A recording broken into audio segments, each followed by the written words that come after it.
discussing a game series that had a bit of a following in the late 90s, early 2000s during the PlayStation 1, PlayStation 2 era, and pretty much fell into obscurity after the third entry in the series, which is unusual because usually most of the games I've covered in this segment are either one and done or only get one sequel. So today we're going to be talking about a game called Tenchu, and here's how I would design a reboot of Tenchu. So the great thing about how old this game is a lot of the stuff is just quality of life updates, which makes my job a lot easier. So we're going to keep the story the same. We're going to update the voice acting so it's less 90s cheesy, to put it very generously, and we'll focus on the gameplay.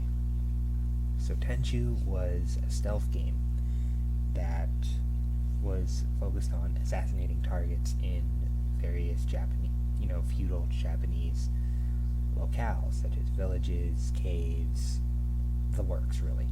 So we want to focus on what can we do to make the level design in this game feel that much bigger, while at the same time not losing focus of it. We don't want it to be as big as an Assassin's Creed game, but at the same time we still want it to feel big and have multiple. And one great thing that stealth games have incorporated is having multiple routes to your targets and multiple routes away from your target in case your plan breaks down and you have to get out and regroup.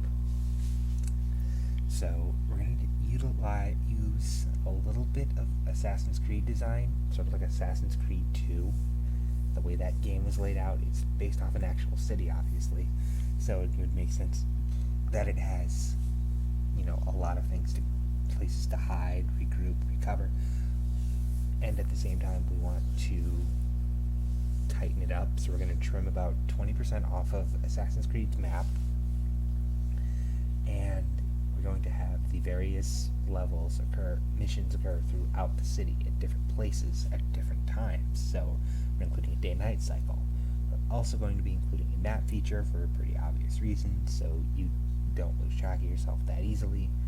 And one thing that was cool about Tenchu, and still one of the unique features it had, was it had unique kill animations for sneaking up on people. If you manage to get the drop on a target, you can kill them in various unique ways, most of which involved your sword, yes, but I would also include different long-range weapons, such as shuriken, a bow and arrow, explosive shuriken, if you can, as a crafting material, as a way to incentivize, experimentation, not just using your sword to take everything down. From there, we also have elements of Metal Gear Solid 3. Now, one thing I liked about Metal Gear Solid 3 was the incentivization, if that's even a word, of creating camouflage and doing things that make you harder to track for enemies. So I would incorporate it in a camouflage system similar to that one.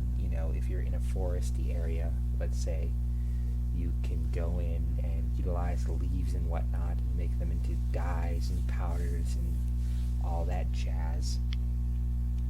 And you can make yourself near invisible.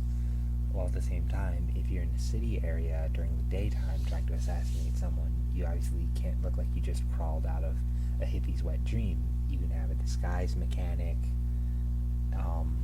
utilization of, walking amongst a crowd like in Assassin's Creed 2.